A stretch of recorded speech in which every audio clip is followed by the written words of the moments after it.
You should not go there."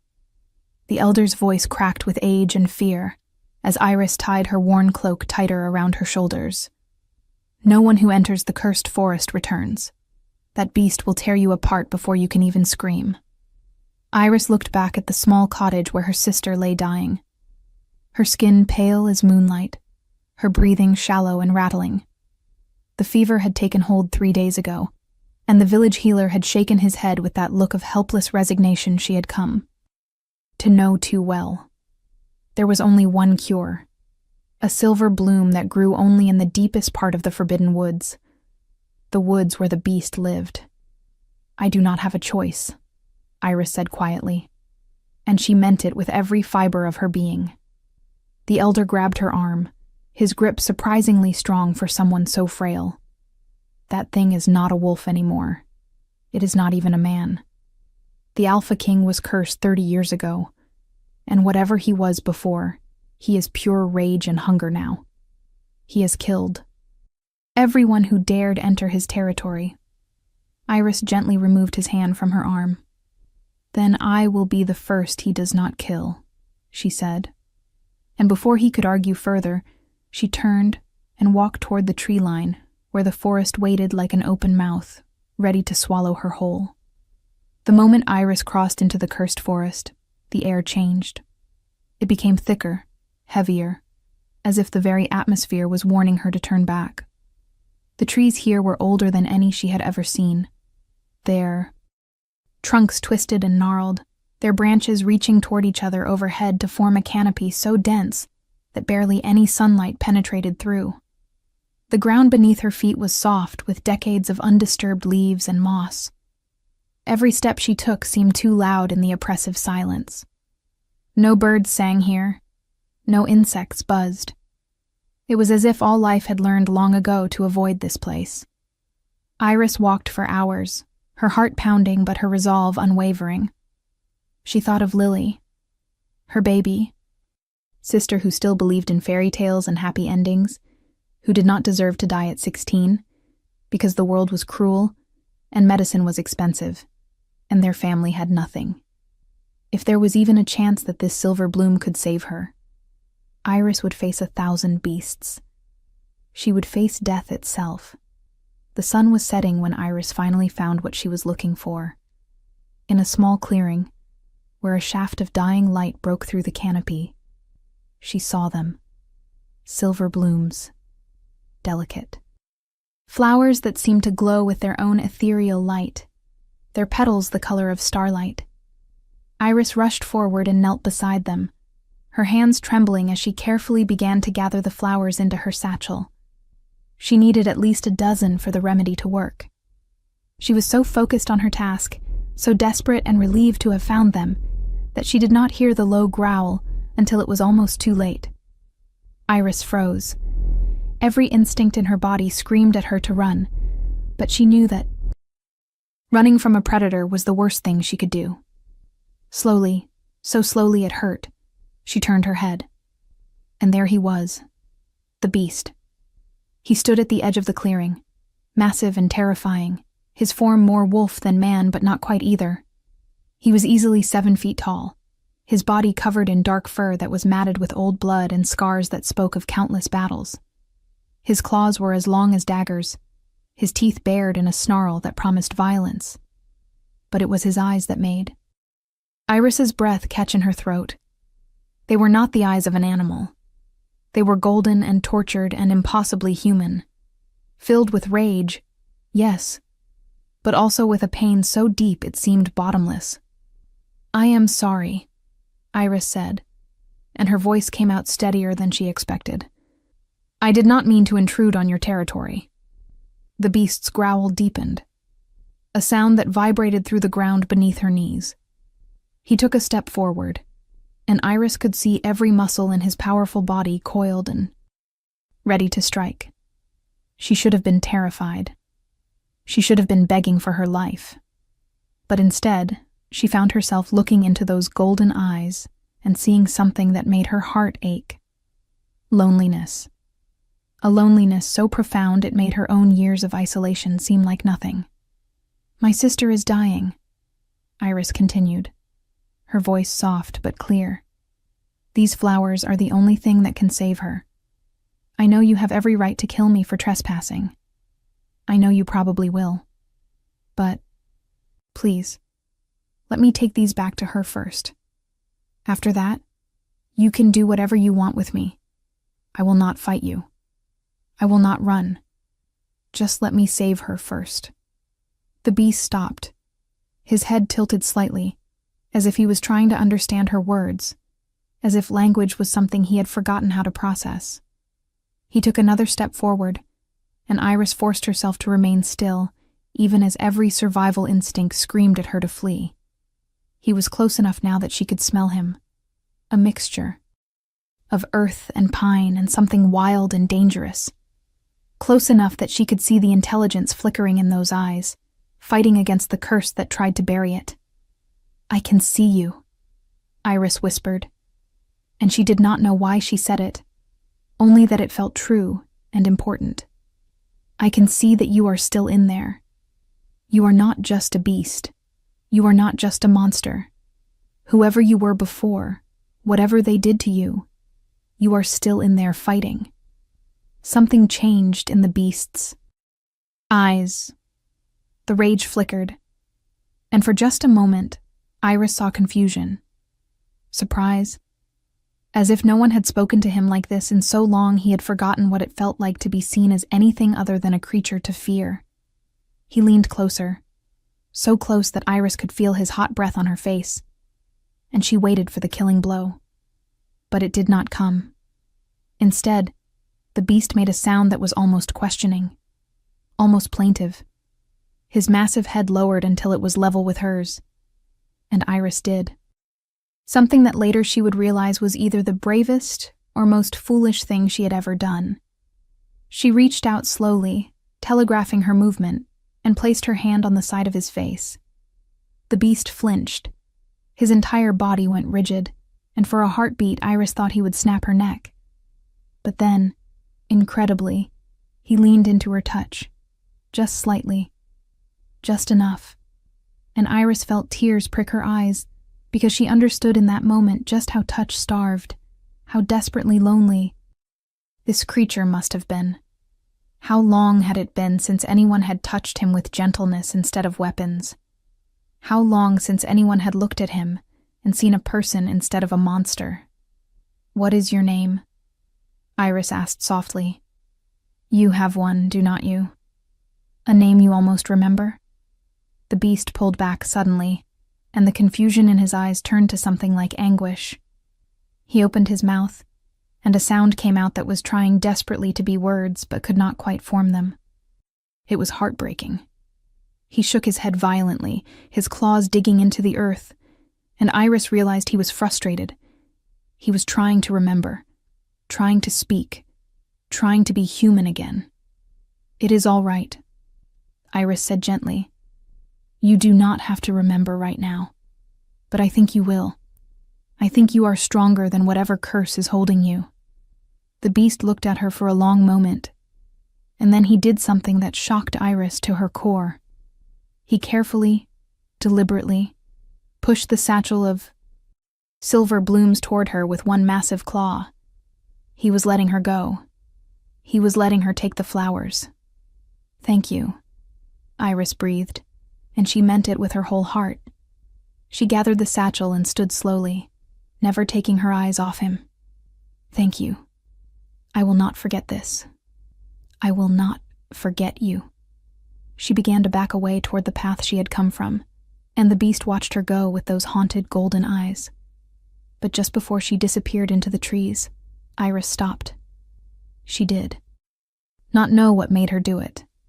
Some instinct, some pull she did not understand. "I will come back," she said. "After I save my sister, I will come back. You should not be alone out here." The beast's eyes widened, and he made that almost human sound again. This time, it sounded like hope. If you are enjoying this story, do not forget to leave a like and subscribe to the channel for more emotional stories like this one. Iris ran through the forest as darkness fell completely, her heart pounding. Not from fear now, but from urgency. She had to get back to Lily. She had to brew the remedy before it was too late. The journey back seemed to take half the time, as if the forest itself was helping her, clearing her path, urging her forward. When she finally burst through the tree line into her village, the elder was sitting on his porch, and his face went white when he saw her. "You survived," he gasped. "How is that possible? No one survives the beast." But Iris did not stop to explain. She ran straight to her cottage where her sister lay motionless in bed, their elderly neighbor sitting beside her with tears streaming down her face. "Iris," the old woman sobbed. "She is barely breathing. I do not think she has much time." Iris's hand shook as she quickly crushed the silver blooms and began to brew them according to the ancient recipe the healer had reluctantly shared. The flowers dissolved into the boiling water and turned it a luminous silver color that seemed to hold moonlight itself. She let it steep, every second feeling like an eternity, and then carefully brought the cup to Lily's lips. "Come on, little sister," Iris whispered as she helped Lily drink. "Come back to me. You have to come back." For several agonizing minutes, nothing happened. Lily lay still and pale, and Iris felt hope beginning to crumble inside her chest. But then, slowly, color began to return to Lily's cheeks. Her breathing deepened, became stronger, more regular. Her eyelids fluttered. Lily's voice was weak, but clear. "Is that you?" Iris burst into tears and gathered her sister into her arms, holding her tight and thanking every god she could name. The remedy had worked. Lily was going to live. Over the next 3 days, Lily's recovery was nothing short of miraculous. She went from barely breathing to sitting up, to walking around the cottage, to laughing again. The village called it a divine miracle. Only Iris knew the truth. Only Iris knew what the real miracle had been. That the beast had let her live. That he had seen her humanity and responded with his own buried compassion. That somewhere beneath all that fur and rage and cursed transformation, there was still a person trapped and suffering. And Iris could not stop thinking about him. About those golden eyes filled with such desperate loneliness. About the way he had leaned into her touch as if it was the first kindness he had known in decades. About the sound he made when she promised to come back. A sound like hope. "You are going back, are not you?" Lily asked on the 4th day. She was sitting by the window, color fully returned to her face, looking more alive than she had in months. Back to the forest, back to him. Iris looked at her sister in surprise. "How did you know?" Lily smiled softly. "Because I know you. You have never been able to walk away from something suffering. Remember when you found that injured wolf pup and nursed it back to health, even though everyone said it would turn on? You? Remember how you spent weeks caring for it until it was strong enough to return to the wild?" Iris remembered. She also remembered how the wolf had never attacked her, how it had looked at her with gratitude before running back into the forest, how she had always felt connected to wild things, understood by them in ways she never quite was by people. "He is not just a beast, Lily," Iris said quietly. "He is cursed. He is trapped. And I think he has been alone for so long that he has forgotten what it is like to be anything else." Lily reached out and took her hand. "Then you should go to him. But Iris, be careful. Curses are not broken easily, and whoever cursed an Alpha King must have been incredibly powerful. You might be walking into something dangerous." Iris knew her sister was right, but she also knew she had to go back. Not just because she had promised, though that was part of it, but because when she closed her eyes, she could still feel the beast's face under her palm, could still see that flicker of humanity in his eyes, could still hear that almost word that had tried to escape his throat. Someone had to help him. Someone had to try. And maybe, somehow, that someone was supposed to be her. "I will be careful," Iris promised, "but I have to try. I cannot leave him there suffering if there is any chance I can help." Lily squeezed her hand. I know. Just promise me you will come back. Iris smiled. Always. The next morning, Iris packed a bag with food, water, bandages, and healing salves. If the beast was covered in scars, perhaps some of them still needed tending. If he had been alone for 30 years, perhaps he had wounds that had never properly healed. She also packed her grandmother's old journal, the one that contained stories and legends about the old magic, about curses, and how they worked. If she was going to help him, she needed to understand what had been done to him. The journey back to the cursed forest felt different this time. The oppressive silence was still there, but it did not feel quite as threatening. If anything, it felt expectant, as if the forest had been waiting for her to return, as if it knew she was coming. Iris made her way back to the clearing where she had found the silver blooms, hoping the beast might be there. He was not, but she could feel him watching, could sense his presence somewhere in the shadows of the trees. "I came back," Iris called out, her voice steady. "I told you I would. My sister is healed.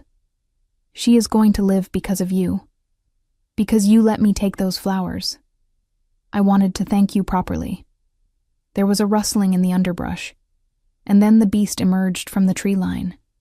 He looked just as massive and scarred as before, but this time when he looked at her, there was no rage in his eyes, only wariness, and beneath that, cautious hope. He approached slowly, and Iris noticed he was limping. One of his back legs was not bearing weight properly. "You are hurt," she said, concern flooding through her. She set down her bag and pulled out bandages and salves. "Will you let me look at it? I have some skill with healing. I am not going to hurt you." The beast hesitated, and Iris could see the internal struggle playing out in his eyes. Trust did not come easily to someone who had been alone and hunted for so long. But finally, slowly, he lowered himself to the ground in front of her, his injured leg extended. Iris approached carefully and knelt beside him. Up. Close. She could see that his paw was badly cut, as if he had stepped on something sharp and the wound had become infected. "This is going to sting," she warned gently, and then she began to clean the wound. The beast growled, but it was a low, controlled sound, and he did not pull away. Iris worked as quickly and gently as she could, cleaning out the infection, applying her strongest healing salve, and wrapping the paw in clean bandages. "There," she said softly when she was done. "That should help. You need to stay off it for a few days if you can. Let it heal properly." The beast looked down at his bandaged paw, then back at her, and that almost human sound came from his throat again. This time it sounded distinctly like a question, like he was trying to ask why. Why was she helping him? Why had she come back? Why was she not afraid? "Because everyone deserves kindness," Iris said simply, as if she could understand his unspoken question. "And because I think you have been alone long. Enough. No one should have to be alone for 30 years. At the mention of time, something changed in the beast's expression. His eyes widened, and he made a series of sounds that were clearly trying to be words. He was frustrated, his claws digging into the earth again, his whole body tense with the effort of trying to communicate. 30 years, Iris repeated gently. That is how long ago the Alpha King disappeared. That is how long ago you were cursed. Am I right? The beast's eyes locked onto hers, and slowly, painfully, he nodded. It was the first truly human gesture Iris had seen from him, and it made her heart ache. "Do you remember who did this to you?" Iris asked. "Do you remember why?" The beast shook his head, but the frustration in his eyes told her he was trying so hard to remember, trying to break through whatever fog the curse had placed over his memories. "It is all right," Iris said soothingly. "We will figure it out together. I brought my grandmother's journal. She knew a lot about old magic and curses. Maybe there is something in here that can help." She pulled out the worn leather journal and began to flip through its pages. Her grandmother had been the village wise woman before she died, and she had filled this book with everything she knew about the old ways, the old magic that most people had forgotten or dismissed as superstition. Iris read passage after passage about transformation curses, about how they worked, about what it took to break them. Most required the one who cast the curse to willingly release it, which was obviously not going to happen. But there were a few mentions of other ways. True love's kiss, the willing sacrifice of someone pure of heart, the cursed one remembering their true name and speaking it aloud with conviction. "Your name," Iris said suddenly, looking up at the beast. "That is the key, is not it? If you can remember your name, if you can speak it, maybe that will break the curse. Or at least, weaken it." The beast's eyes were fixed on her with an intensity that was almost overwhelming. He opened his mouth again, and this time Iris could hear him really trying. The sound that came out was guttural, broken, but there was almost a syllable there. Almost. "Try again," Iris encouraged. "I know it is hard. I know the curse is fighting you. But you are stronger than it. I can see that you are. What is your name?" The beast closed his eyes, his whole body trembling with effort. When he opened them again, his eyes were glowing brighter than before, and he forced the sound out. "Ke," he managed. Just that. Just the beginning. But it was more than he had said in 30 years. "Ke," Iris repeated encouragingly. "That is good. That is really good. Ke what? Keep trying." The beast's frustration was palpable, but he tried again. "Ke," he growled out, and then his voice broke, and he let out a howl of pure anguish that echoed through the entire forest. Iris's eyes widened. "Kai?" she asked. "Is that it? Is your name Kai?" The beast looked at her, and tears were actually streaming down his furred face. He nodded once, hard, and then collapsed onto his side as if the effort of remembering, of speaking that single syllable, had completely exhausted him. Iris moved closer, and without thinking, placed her hand on his massive shoulder. "Kai," she said firmly. "Your name is Kai. You are Kai, not the beast, not the monster. Kai, an alpha king who was stolen his people and trapped in this form. But you are still Kai, and now that you remember that, we can fight this curse together." Kai, because she would think of him as Kai now and nothing else, made a sound that was unmistakably a sob.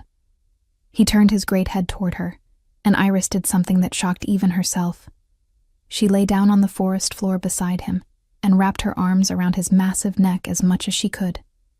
"You are not alone anymore," she whispered. "I promise you are not alone."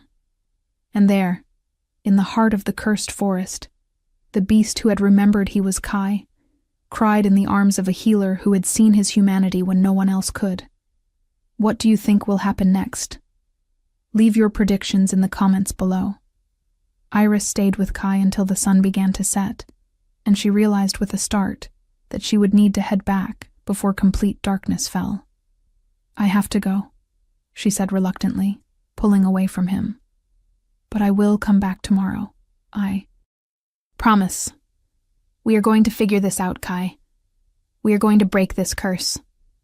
Kai watched her stand and gather her things, and the look in his golden eyes was so heartbreakingly vulnerable that Iris almost changed her mind about leaving. But Lily would worry if she did not return, and she needed to research more in her grandmother's journal, needed to find more information about breaking transformation curses. "Tomorrow," she repeated firmly, and Kai nodded slowly. As Iris made her way back through the forest, she could feel him watching her until she was out of sight, and she knew with absolute certainty that he would be waiting for her in that clearing when she returned. Over the next several weeks, Iris established a routine. Every morning she would pack supplies and make the journey into the cursed forest.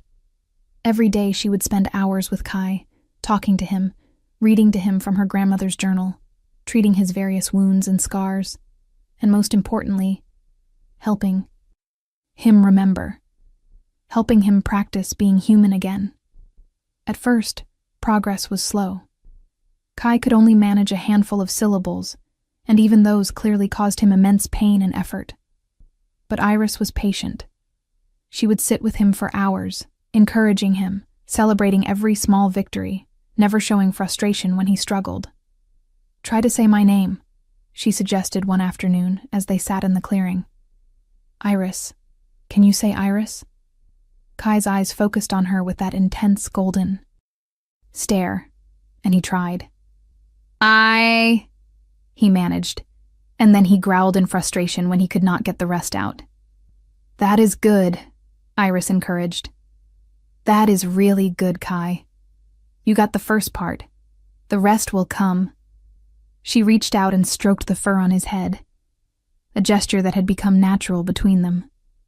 Kai always leaned into her touch now, craving the physical affection he had been denied for 3 decades. "Do you remember anything else?" Iris asked. "About your life before? About who cursed you or why?" Kai closed his eyes, concentrating hard. Then he lifted one massive claw and began to scratch in the dirt. Iris watched in amazement as crude shapes began to form.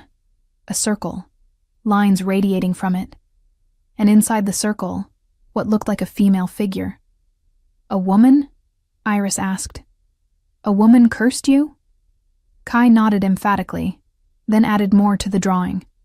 A crown on the woman's head, and something else. What looked like tears falling from the circle. "A queen," Iris said, slowly, piecing it together. "A queen cursed you. And she was crying? She was sad?" Kai nodded again, but his eyes were confused, as if he did not fully understand why that detail mattered. As if the memory was there but fragmented. Why would a queen curse you if she was sad about it? Iris wondered aloud. Unless it was not really her choice. Unless someone forced her to do it. She looked at Kai with growing realization. Was this queen someone you knew? Someone close to you? Kai made a sound of distress and pawed at the ground, clearly struggling to remember. Iris placed her hand over his massive paw, stilling his agitated movements. "It is all right. Do not push too hard. The memories will come back when they are ready. You are doing so well, Kai. You have already come so far." And he had.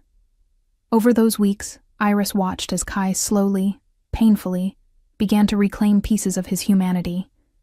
He could understand everything she said now, and he had started to manage short words. Yes. No.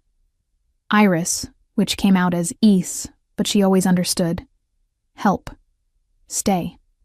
His vocabulary was limited, but it was growing. More than that, his behavior was changing. He was less wolf and more man with every passing day. He started to exhibit careful manners, moving more deliberately so as not to accidentally hurt her with his size. He would bring her things he thought she might need or like, flowers, or particularly nice stones. He was trying to court her, Iris realized one day with a start, in the only ways he currently could. And she found herself not minding, found herself looking forward to seeing him every day with an eagerness that went beyond simple compassion.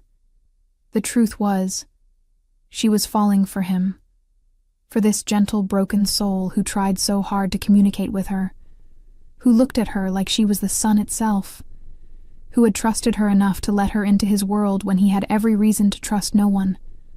One day, about 6 weeks into their routine, Iris arrived at the clearing to find Kai waiting for her in a state of clear excitement.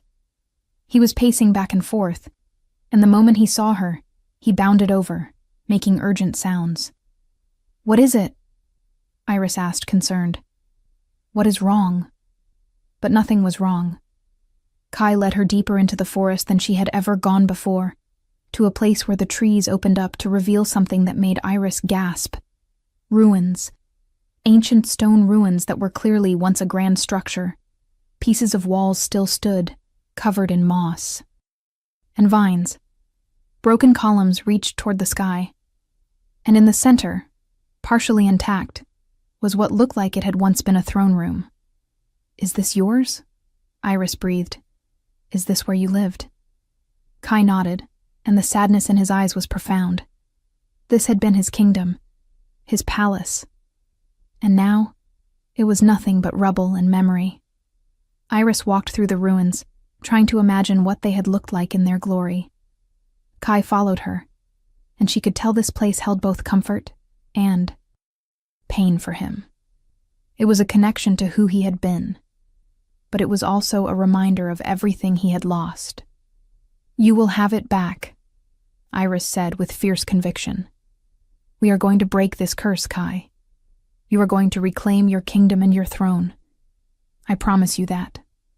Kai looked at her, and then he did something he had never done before. He very carefully, very deliberately, reached out with one clawed hand and touched her face. Just the back of one claw against her cheek, so gently it would not even leave a mark. It was the first time he had initiated touch with her, rather than just accepting hers. "Ace," he said, and the way he said it made her name sound like a prayer. "Kai," she responded, covering his massive paw with her small hand. And in that moment, standing in the ruins of his lost kingdom, something clicked into place between them. Something undeniable and powerful. The mate bond. Iris felt it snap into existence like a physical thing, a golden thread that tied her soul to his. She could suddenly feel his emotions as if they were her own. The desperate hope, the fierce protectiveness, the growing love, and underneath it all, the constant pain of fighting against the curse that still held him. "Oh," Iris gasped, her hand flying to her chest. "Kai, do you feel that?" Kai's eyes had widened, and he was staring at her with a mixture of wonder and fear. He nodded slowly. He felt it too. The bond. The undeniable connection that meant she was his mate, and he was hers. "This is why," Iris said, understanding flooding through her. "This is why I was able to help you when no one else could. This is why you let me live that first day. We are mates, Kai. We are meant to be together." The implications of that were enormous. Mate bonds were sacred among wolf shifters. They were rare and precious and unbreakable. But they also meant that Iris, a human healer from a poor village, was apparently destined to be bound to an alpha king. The universe certainly had a sense of humor. Kai made a sound that was almost a whimper, and Iris realized he was afraid. Afraid that the curse would hurt her. Afraid that being bonded to him would put her in danger. "I am not afraid," Iris said firmly. "I know this is complicated. I know you are still cursed. But Kai, the mate bond might be exactly what we need to break the curse. Think about it. Most transformation curses can be broken by true love. And what is more true than a mate bond?" Hope flared in, Kai's eyes, but it was tempered with caution. He had been disappointed too many times to let himself believe too easily. If you want to see how this story ends, make sure you are subscribed with notifications on. "We need to test something," Iris said, her mind racing. She pulled out her grandmother's journal and flipped to the section on curse breaking. "It says here that for a transformation curse to be broken by love, there usually needs to be a declaration, a moment where both parties acknowledge their feelings and commit to each other despite the obstacles." She looked up at Kai. "Can you do that? Can you tell me how you feel?" Kai's expression became determined. He opened his mouth, and with more effort than Iris had ever seen him put into anything, he forced the words out. "Love. You." 2 words. Barely more than growls. But they were words, and they were true, and they made Iris's heart swell with emotion so strong it threatened to overwhelm her. "I love you too," Iris said, tears streaming down her face. "I love you, Kai. Not despite what you have become, but for who you are underneath, for your gentleness and your strength and your resilience. I love you." The moment the words left her mouth, something changed. The air around them began to shimmer with golden light. Kai's eyes widened, and he let out a sound that was half gasp, half roar. His body began to shake, and Iris watched in amazement as his form started to shift. The transformation was not instant. It was clearly painful, and Kai was fighting for every inch of humanity he reclaimed. But slowly, impossibly, the fur began to recede. The massive size began to shrink. The claws retracted, and where there had been a beast, a man began to emerge. The process took several agonizing minutes, and when it was finally complete, Kai collapsed onto the ground, breathing heavily. He was human, fully human, tall and powerfully built, with scars covering most of his body, his dark hair long and wild, but undeniably human. And his eyes, those same golden eyes Iris had fallen in love with, were now set in a face that was rough and masculine and more beautiful to her than anything she had ever seen. "Iris," Kai said, and his voice was hoarse from 30 years of disuse. But it was a human voice. "I can speak. I can actually speak." Iris fell to her knees beside him, her hands trembling as she touched his face, his shoulders, his chest, as if she needed to confirm he was real. "You did it," she sobbed. "Kai, you did it. You are human again." Kai grabbed her hands, his grip strong but careful. "We did it," he corrected. "I could never have done this without you, without your kindness, your patience, your love. You saved me, Iris. In every way a person can be saved." He pulled her to him and kissed her with all the desperate passion of someone who had thought they would never know such a connection again. Iris kissed him back just as fiercely, pouring all her love and relief and joy into the gesture. When they finally pulled apart, both breathing hard, Kai rested his forehead against hers. "I remember everything now," he said quietly. "The curse is broken, and the memories it suppressed are coming back. I know who did this to me. I know why. And Iris, there is something you need to know. Something about yourself." Iris pulled back slightly to look at him. "What do you mean?" Kai took a deep breath. "The queen who cursed me, her name was Seraphina. She was my aunt, my father's sister. She did not want to curse me. She did it because she was being controlled by a dark witch who wanted to take over my kingdom. The witch's name was Morgath, and she had one specific goal: to prevent me from ever meeting my true mate, because the prophecy said that when the Silver King found his mate, their combined power would be unstoppable. No dark magic could stand against it." He looked at Iris intensely. The prophecy spoke of a mate with the gift of healing, whose kindness could tame even the wildest beast, who carried the blood of the ancient moon druids in her veins. "Iris, that is you. You are not just a healer. You have ancient magic in your bloodline, magic that has been dormant until now." Iris stared at him in shock. "That is impossible. I am no one, just a village healer." "You are everything," Kai countered. "Think about it. How were you able to enter the cursed forest when everyone else who tried was killed? How were you able to approach me when I was at my most savage? How did your touch calm me when nothing else could? It was not just compassion, Iris. It was magic. Your magic recognizing mine. Your soul calling to mine." As if in response to his words, Iris felt something inside her shift and unfold. A warmth that started in her chest and spread outward until her entire body was glowing with soft silver light. Magic. Real, tangible magic that she had never known she possessed. "What is happening to me?" Iris asked, fear and wonder mixing in her voice. "Your power is awakening," Kai explained. "Now that we have bonded, now that you have broken my curse, your own magic is coming to the surface. And Iris, we are going to need it. because Morgath is still out there, and when she realizes I am free, she will come for us both." As if summoned by his words, a cold wind suddenly swept through the ruins. The temperature dropped dramatically, and Iris felt the hair on the back of her neck stand up. Dark clouds began to gather overhead with unnatural speed, blocking out the sun. "She knows," Kai said grimly, pulling Iris close and positioning himself protectively in front of her. "She knows I am free. She is coming." From the shadows of the ruined throne room, a figure emerged. A woman who might have been beautiful if not for the corruption that twisted her features.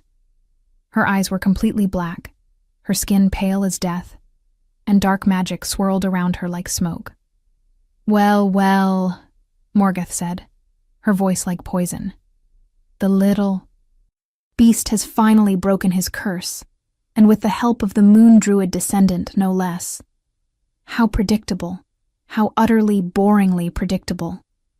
Kai growled, and Iris could see that even in his human form, he was ready to fight.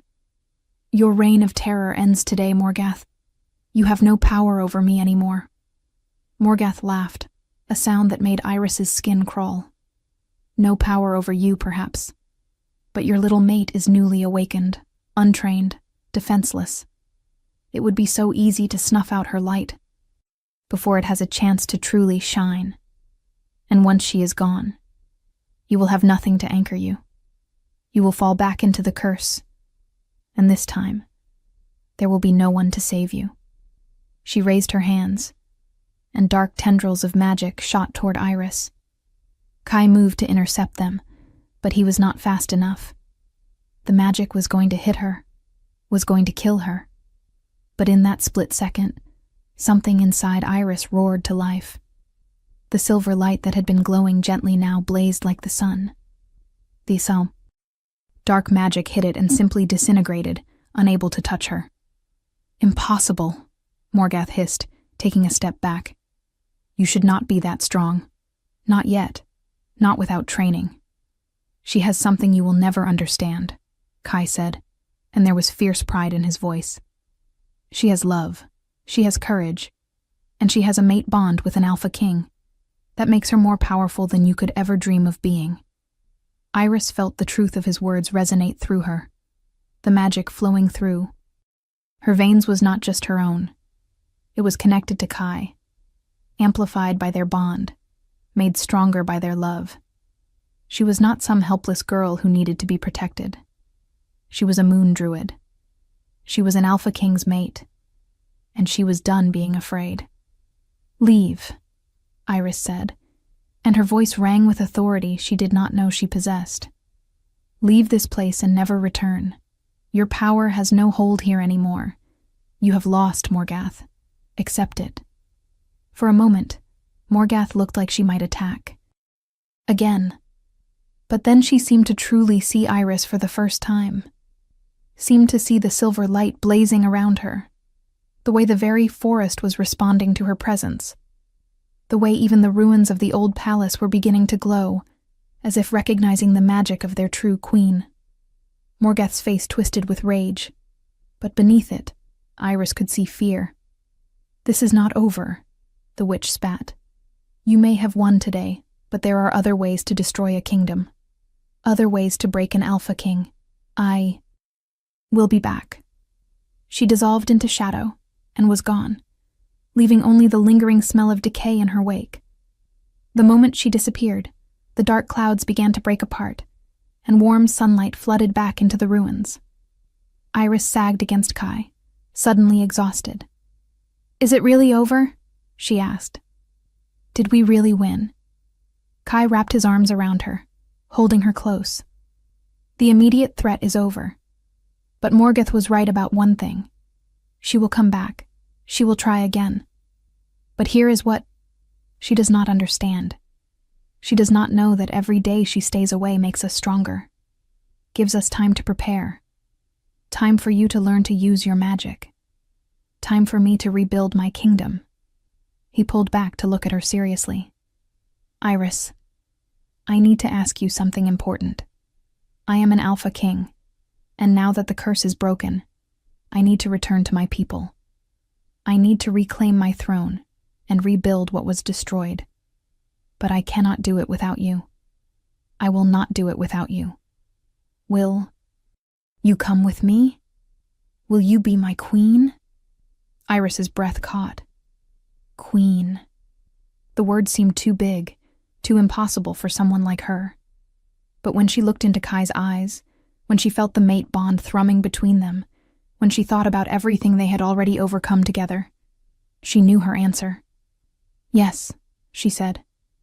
"I will go with you. I will stand beside you. I will be your queen, not because of destiny or prophecy, but because I choose you, because I love you, because we are stronger together than we could ever be apart." Kai's answering smile was radiant. He kissed her again, deep and thorough, and in that kiss was a promise of partnership, of shared power and shared purpose, of a future built on love and trust. When they finally broke apart, Kai took her hand. "Then let us go home," he said. "Let us show my people that their king has returned, and let me introduce them to the woman who saved me, the woman who will help me build a kingdom that is stronger and better than it ever was before." Hand in hand, Kai and Iris walked out of the ruins and began the journey toward what remained of his kingdom. The path ahead would not be easy. There would be challenges and threats, and hard decisions to make. There would be courtiers who questioned Iris's right to be queen. There would be the constant threat of Morgath returning. There would be the difficult work of rebuilding a kingdom from ashes and memory. But there would also be love. There would be the unbreakable bond between them. There would be Iris's growing magic and Kai's strength and experience. There would be the support of loyal subjects who had waited 30 years for their king to return. And most importantly, there would be the knowledge that they had already overcome the impossible, that they had broken a curse that everyone said could not be broken, that they had found each other against all odds. As they walked, Iris noticed that the cursed forest was changing. The oppressive silence was lifting. Birds were beginning to sing again. Flowers were blooming along the path. The forest itself was healing, responding to Kai's freedom and Iris's magic. "It is beautiful," Iris murmured, looking around in wonder. "It always was," Kai said. "The curse just made everyone too afraid to see it. But you saw it, Iris. You have always been able to see beauty where others see only fear. That is one of the many reasons I love you." They reached the edge of the forest as the sun was setting, painting the sky in shades of gold and crimson. In the distance, Iris could see what looked like a small town. People were going about their evening routines, lighting lamps, closing shops, gathering their children inside. "That is the nearest settlement that still falls under my kingdom's protection," Kai explained. "Or at least it did 30 years ago. I do not know if they will even recognize me. I do not know if they will accept me after so long." Iris squeezed his hand. "There is only one way to find out. And Kai, no matter what happens, you are not alone. Not anymore." Kai squeezed back gratefully, and together they walked into the town. At first no one noticed them. They were just two more travelers as the daylight faded. But then an elderly man looked up from where he was closing his shop, and his eyes widened. His hands began to shake. "It cannot be," he whispered. "It cannot be." The marking on his wrist, the golden eyes, the bearing of an alpha. "It cannot be." He dropped to one knee. "My king, you have returned." The action drew attention from others on the street. One by one, people turned to look. One by one, recognition dawned. And one by one, they fell to their knees. "The Silver King lives," someone shouted. "The Silver King has returned." Within minutes, the entire town was gathering. People poured out of their homes and shops, drawn by the news that had seemed impossible. Their cursed king, the one they thought lost forever, was standing before them in human form. An elderly woman pushed through the crowd, tears streaming down her weathered face. "Kai," she sobbed. "My boy, my sweet boy. We thought you were dead. We mourned you. We never stopped mourning you." Kai's face crumpled with emotion, and he rushed forward to embrace her. "Mara," he said, "you are still here. You are still alive. I promised your mother I would wait for you," Mara said, clutching him tight. "I promised her on her deathbed that I would not give up hope. And here you are. Here you finally are." She pulled back and noticed Iris standing slightly apart from the reunion. "And who is this?" Mara asked, her sharp eyes taking in everything.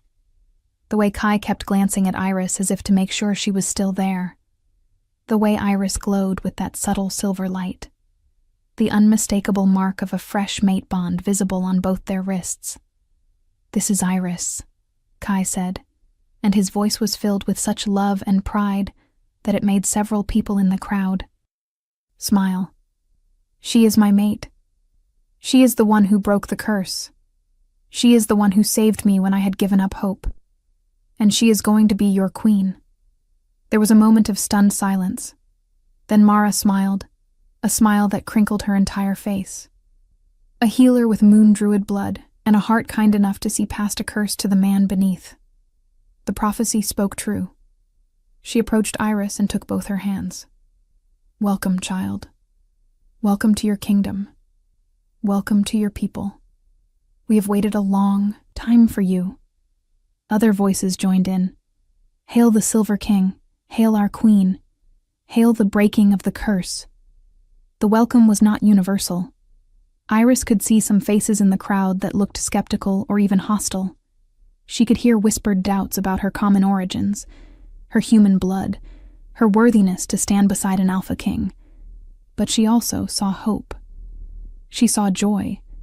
She saw people who had lived under the shadow of tragedy for 30 years, finally allowing themselves to believe in a better future. "We have much work to do," Kai announced to the crowd. "The kingdom has fallen into disrepair. Morgoth is still a threat. There will be challenges ahead. But I promise you this.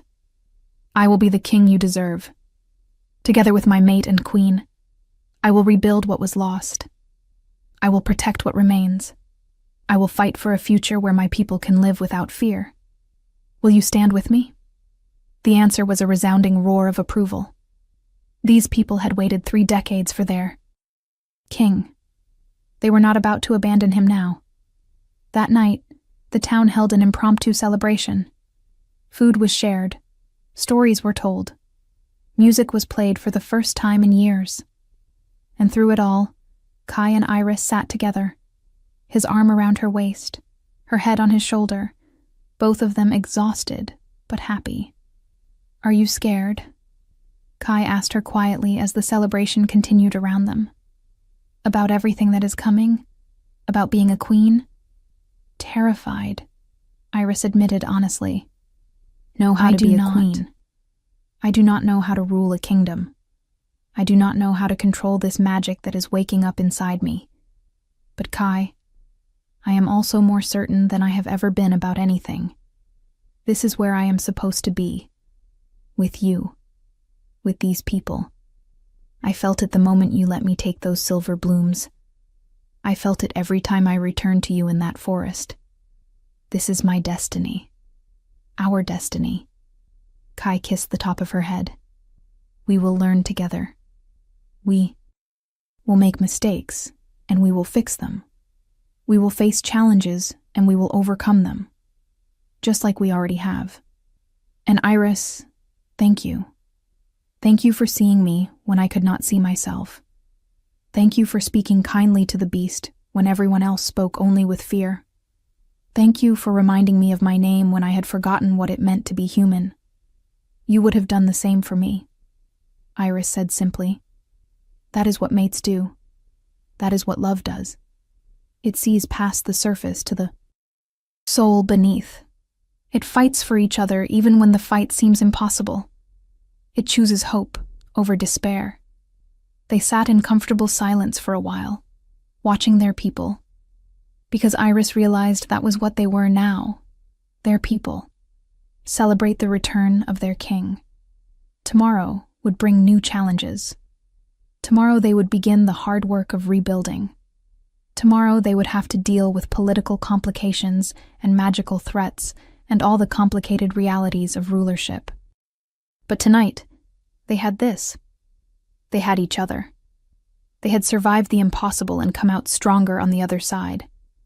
They had proven that curses could be broken, that love could triumph over the darkest magic, that kindness was not weakness, but the greatest strength of all. As the moon rose high overhead, casting silver light over the celebration, Iris felt her magic pulse in recognition. She was a moon druid. She was an alpha king's mate. She was going to be a queen. And she was ready. Ready to learn. Ready to grow. Ready to fight for this kingdom and these people who had already accepted her as one of their own. Ready to stand beside Kai and build a future that was better than the past. "I love you," she whispered to him. "I love you," he whispered back. And in those simple words was contained everything. All their hopes and dreams and promises. All their struggles and triumphs. All their future yet to come. The beast had remembered his name. The curse had been broken. The Silver King had returned. And the healer who had spoken kindly to him when he was lost in darkness now stood beside him as his queen, his mate, his equal, his love. It was not the ending. It was only the beginning. But it was a beginning filled with hope, with love, with magic, and with the unbreakable bond between two souls who had found each other against all odds. And that, Iris thought, as she looked out over the celebration, over the people who were now hers to protect and serve, over the kingdom she would help rebuild, and finally, at the man beside her, who had been a beast and was now a king. That was everything. If this story touched your heart, share it with someone who loves epic romance. Tell me in the comments, did you see this ending coming?